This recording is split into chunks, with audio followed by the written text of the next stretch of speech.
O boom do mercado imobiliário, o aumento do poder aquisitivo da população e o crescimento da construção civil são fatores que impulsionaram a venda de consórcio de imóveis.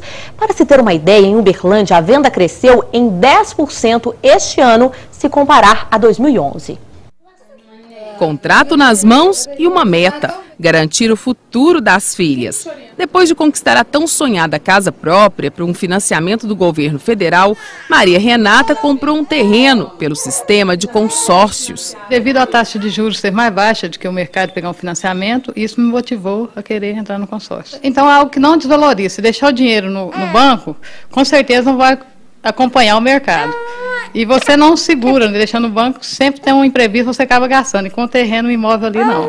Em Uberlândia, segundo uma pesquisa do setor imobiliário, a venda de consórcio cresceu 10% de janeiro a março desse ano em relação ao mesmo período do ano passado.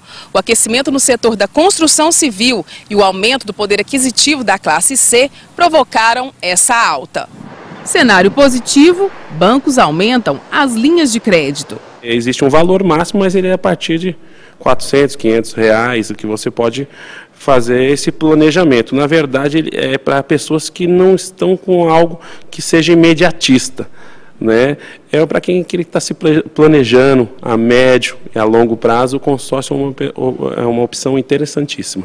Mas nem todo mundo considera o negócio viável. Diferente do financiamento de imóvel, onde a taxa de juros existe, o consórcio também tem outras cobranças e restrições.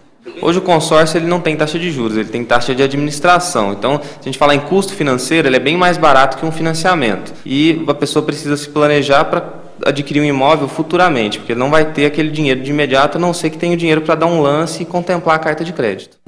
E para falar mais sobre o consórcio, nós recebemos aqui no estúdio a consultora em finanças Marlene Marins. E Marlene, vimos aí essa matéria que fala sobre aquisição de imóveis através do consórcio. O consórcio é como ele estava falando agora, o entrevistado, ele ajuda, mas tem algumas partes que ele não traz muitas vantagens, não. Eu diria que é importante, a primeira avaliação que se deve fazer é primeiro da parcela da prestação, que se a sua renda, se a renda familiar comporta aquela parcela. Segundo, é cálculo que eu diria que é necessário fazer para simular valores dessa parcela e qual o custo dela, o que onera, né? Juro, taxa de administração, como é o caso do consórcio. Então essas coisas precisam ser feitas, né? E ter por trás uma empresa idônea que está repassando esse valor. Agora, existem algumas vantagens, sim, no consórcio, como foi colocado na reportagem, de ter um custo talvez menor se comparado com o do financiamento. Mas, por outro lado, o que você tem? Você não tem a disponibilidade do imóvel de forma imediata. É como ele falou agora, né? Então, Você já tem que esperar. Para quem quer ocupar o imóvel de forma imediata, né, precisa daquele imóvel, então o financiamento seria a alternativa. Até porque no consórcio você vai ser sorteado. O contrário pode ocorrer se você tem um dinheiro, né, razoável para que se dê lance e possa ser contemplado de forma imediata. Então, depende de um certo caixa para que você possa ser contemplado de forma imediata. Questão do caixa, às vezes de sorte, também de paciência. Agora, e para passar esse consórcio adiante? Porque na hora do aperto, cada um apela para onde dá, né? Por isso que é a nossa primeira observação. É preciso, em qualquer dívida, que se faça primeiro conta, né, de quanto, se no seu orçamento, na sua renda, é possível comportar aquela dívida, né? E hoje a avaliação que se faz é que ela não deva ultrapassar 30% do rendimento familiar. Então é importante isso, né, de 10% a 30%, que seria o 30% aí, talvez o valor máximo para que você possa iniciar a sua conta. E ela é uma dívida de longo prazo, então é importante ficar atento a isso, não é dívida de curto prazo, né? Financiamento de imóvel, consórcio, não são dívidas que você contemple em um ano, então é necessário fazer contas de longo prazo. Quer dizer, essa coisa de ter renda também, uma renda futura garantida, é necessário que se faça conta. Porque senão nessa hora, como a Vanessa disse, continua na hora de repassar, existem questões que estão ali no contrato, que em muitos casos as pessoas acabam perdendo muito do que já foi pago.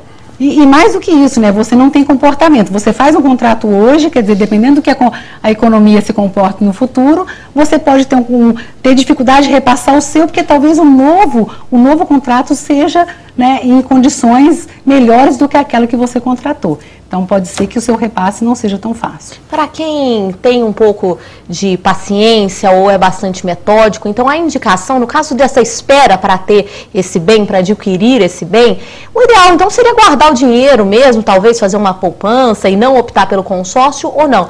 Eu falo para as pessoas metódicas, né? Eu diria que hoje depende, né? Eu acho que a família tem que avaliar as suas condições. Primeiro, se você é dependente de um aluguel. Né? Se você depende do aluguel, né, é preciso fazer essa conta. Até que ponto que compensa, né? compensa eu continuar pagando esse aluguel ou pagar a prestação do meu imóvel, que muitas vezes ela pode ser compatível com o valor da sua, eu diria, do seu aluguel. Então, claro que a opção do consórcio ela é muito interessante, do consórcio e do financiamento é muito interessante. Só para a gente finalizar rapidamente, professora, a questão de muitas pessoas adquirem um consórcio pensando assim, que tem algumas restrições e não podem fazer financiamento e pegam um consórcio. No final do consórcio, a pessoa também não pode ter restrições para adquirir o bem? Com certeza, você precisa fazer... Ou seja, não é aquela coisa, aquele fator que dizem que não pode ter restrições. Na verdade, não pode mesmo. Não pode, né? Quer dizer, você precisa ter o que eles chamam de nome limpo, né? Você precisa ter, até para ter uma certa garantia que você vai cumprir aquele compromisso da dívida. Professora Marlene, muito obrigada pela participação aqui no MGTV Primeira Edição. Obrigado, professor.